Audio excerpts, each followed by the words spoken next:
जय हिंद दोस्तों। तो क्या हाल है। मेरा नाम विकास। तो भाई साहब क्लास 10th 2023 बोर्ड एग्जाम के लिए मैं हिंदी के ऐसे मोस्ट इंपॉर्टेंट क्वेश्चन लेके आया हूं जो कि बोर्ड एग्जाम में हर साल आते हैं। तो इनको आप लोग जरूर देख लो। सबसे पहला क्वेश्चन आप लोग देख सकते हो, कंकाल किस विधा की रचना है। ठीक है, तो मैं आपको हमेशा से बताता चला आया हूँ कि भाई कंकाल जो है वो है उपन्यास विधा की रचना।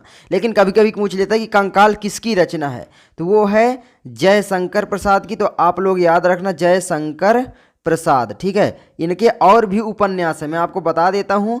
तितली ये भी एक इम्पॉर्टेंट है, तो याद रख लेना। तितली एक इरावती है, वो अपूर्ण है, तो ये ज़्यादा पूछा नहीं जाता। तितली कंकाल दो याद रख लेना। तितली और कंकाल जयशंकर प्रसाद जी के उपन्यास हैं, ये बोर्ड एग्जाम में हर साल आते हैं। उसके बाद है मुंशी प्रेमचंद। ठीक है, प्रेमचंद लिखा जाता है, प्रेमचंद यहाँ पर है प्रेमचंद। ठीक है, प्रेमचंद।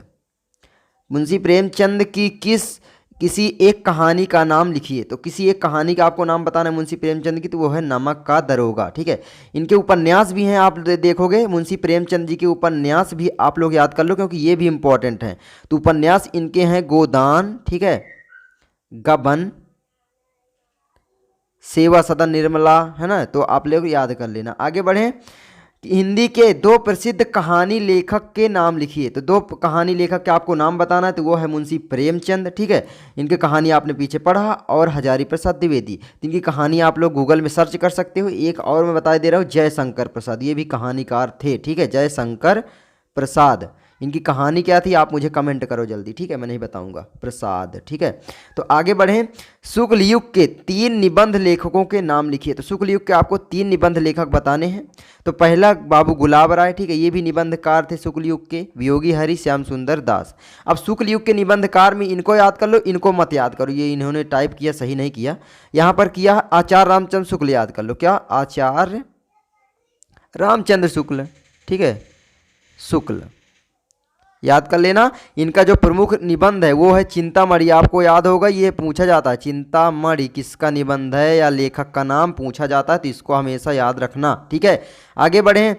शुक्लोत्तर युग के साहित्य की 2 प्रमुख विशेषताएं बताएं। तो शुक्लोत्तर युग की 2 विशेषताएं कभी कभी बोर्ड एग्जाम में आ जाती हैं। तो पहला है हिंदी गद्य का पूर्ण विकसित रूप इस युग में परिलक्षित होता है।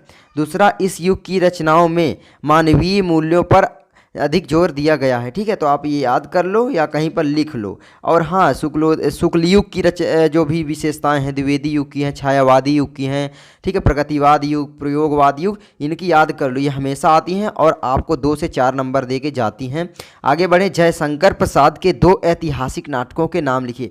तो 2 ऐतिहासिक नाटकों के आपको नाम बताना है, तो वह है चंद्रगुप्त, स्कंदगुप्त, और है अजात शत्रु। ठीक है, अजात शत्रु, ध्रुव स्वामिनी भी है एक, ध्रुव स्वामिनी, चंद्रगुप्त, स्कंदगुप्त, अजातशत्रु, ध्रुव स्वामिनी, कामना। ठीक है, कामना भी है, करुणालय राजश्री। तो ये इंपॉर्टेंट है। ठीक है, तो इनको आप लोग याद कर लो। और हाँ, जयशंकर प्रसाद के ऐतिहासिक नाटक एक इनका महाकाव्य भी है। ठीक है, महाकाव्य, तो ये भी मैं बताई दे रहा हूँ, वो है कामायनी। ठीक है, तो याद कर लेना, कामायनी इनका महाकाव्य है। आगे बढ़ें। आगे आता है नाटक एवं एकांकी में अंतर स्पष्ट कीजिए। तो नाटक में बिल्कुल सिंपल है कि भाई कोई भी चीज़ नाटक के रूप में प्रदर्शित की जाती है तो वो बहुत ही शब्द होते हैं उसमें। नाटक में कई अंक होते हैं, यानी कई अंक नहीं बल्कि कई अंग यहाँ पर होना चाहिए। ठीक है, अंग, तो ये अंक लिख दिए गए हैं। जबकि एकांकी में केवल एक अंग होता है। अंग, अंग या अंक है ना, एक ही बात है, होता है वैसे। आगे बढ़े। प्रगतिवादी युग की किन्हीं 2 प्रमुख विशेषताएं लिखिए। प्रगतिवादी युग की 2 प्रमुख विशेषताएं आपको बताना है। और वैसे मैं बता दूं, ये क्वेश्चन बोर्ड एग्जाम में नहीं आता, साथ में बता दे रहा हूँ, जो भी टाइप किए हैं वो थोड़ा मिस्टेक किए हैं। ठीक है, ये बोर्ड एग्जाम में ज़्यादा नहीं आते, वैसे याद कर लो, पढ़ लो, है ना। आगे बढ़े। प्रगतिवादी युग की किन्हीं 2 प्रमुख विशेषताएं हैं। तो प्रगतिवादी युग की 2 प्रमुख विशेषताएं जो है वो है सहज और व्यवहारिक भाषा, है ना। प्रगतिवादी युग की सहज और व्यवहारिक भाषा। दूसरा, राष्ट्रीय चेतना पर आधारित गद्य साहित्य। तो ये आप लोग याद कर लो, ये मोस्ट इंपॉर्टेंट है। ठीक है, मैं जो भी इंपॉर्टेंट है वो आपको खुल के बता देता हूँ कि भाई ये इंपॉर्टेंट है और ये नहीं है, देखो तो मैंने बता दिया आपको, है ना। तो बहुत सारे लोग बोलते हैं कि भाई इंपॉर्टेंट है, तो जो नहीं होती मैं आपको बता देता हूँ। आगे बढ़ें। छायावादी युग के 2 नाटककार के नाम लिखिए। ये भी मोस्ट इंपॉर्टेंट है। ठीक है, मोस्ट इंपॉर्टेंट है, तो इसको भी आप लोग याद कर लेना। और यहाँ पर छायावादी युग के जो 2 प्रमुख नाटककार हैं वो हैं आपके यहाँ पर प्रेमचंद और जयशंकर प्रसाद। प्रेमचंद भी नाटककार थे, इनके नाटक आप सर्च कर लेना, और जयशंकर प्रसाद जी भी हैं। ठीक है, अब देखो छायावाद युग के उपन्यासकार भी पूछ सकता है, तो प्रेमचंद उपन्यासकार भी थे, ठीक है। शुक्लोत्तर युग के किसी एक साहित्यकार का नाम लिखिए, तो शुक्लोत्तर युग के एक साहित्यकार जो है वो हैं यशपाल, ठीक है। आगे बढ़ें, कलम का सिपाही नामक कृति के लेखक का नाम लिखिए, तो कलम का सिपाही जो है लेखक हैं उनके अमृत राय। अब ये किस विधा की रचना कभी कभी पूछ लेता है, तो कलम का सिपाही जो है वो है जीवनी, ठीक है। और ये किसकी जीवनी है, ये है मुंशी प्रेमचंद की, प्रेमचंद। अब आप सोचोगे ये कैसे, अब मैं आपको बता दूं, देखो अमृत राय जी ने लिखा है, लेकिन जीवनी जो है वो दूसरों के कथा पर आधारित होती है, यानी दूसरों का चरित्र चित्रण होता है। तो प्रेमचंद के बारे में लिखा कि भाई प्रेमचंद कैसे थे, क्या था जन्म पूरा, है ना, उनकी जीवनी लिखे हैं अमृत राय जी, ये आपको ध्यान रखना है, कभी कभी बच्चे कन्फ्यूज रहते हैं।